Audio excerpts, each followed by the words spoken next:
అందరికీ నమస్కారం మిత్రులారా. ఈరోజు నేను చెప్పబోయే సమస్య రైతుల సమస్య. దాదాపు 4 ఏళ్ల క్రితం అప్పుడు వైఎస్ఆర్ కాంగ్రెస్ పార్టీ హయాంలో ఊటిపల్లి గ్రామం సదుం మండలంలో దాదాపు 50 నుంచి 60 ఎకరాల భూమిని ప్రాజెక్టు కోసమని ఇది తీసుకోవడం జరిగింది.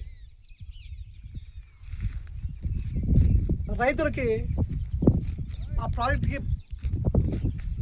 ఆ ప్రాజెక్టు కోసం భూములు కోల్పోయిన రైతులు గత 4 సంవత్సరాలుగా పంటలు లేక, అదేవిధంగా ఓ పక్క నష్టపరిహారం రాక తీవ్ర ఇబ్బందులు ఎదుర్కొంటున్నారు.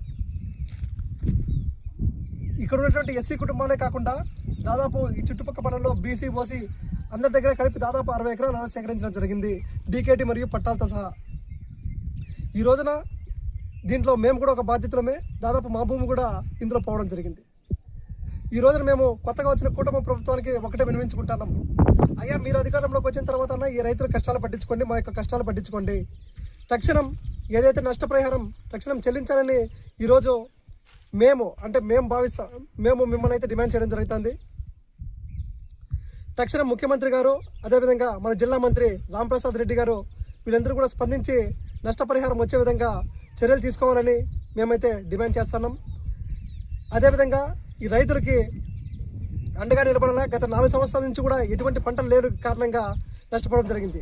దాన్ని కూడా నష్టపరిహారం కింద రైతులందరికీ కూడా పొందుపరచాలా. అదేవిధంగా ఇక్కడ మరో సమస్య ఉంది. దాదాపు భూమిని కోల్పోయిన రైతుకి నష్టపరిహారంలో పేర్లు అయితే లేవు. అనేక మంది తప్పుడు పత్రాలతో వాళ్ళు కూడా దీంట్లో జమ చేసుకోవడం జరిగింది. అటువంటి వాటిపైన మళ్ళా విచారణ జరిపి ఏదైతే బాధ్యతలు ఉన్నారో వాళ్ళందరికీ కూడా నష్టపరిహారం వచ్చే విధంగా చర్యలు తీసుకోవాలా. మరోసారి ఈ భూములన్నింటినీ కూడా ఎంక్వైరీ చేయాలని మేమైతే డిమాండ్ చేయడం జరుగుతుంది.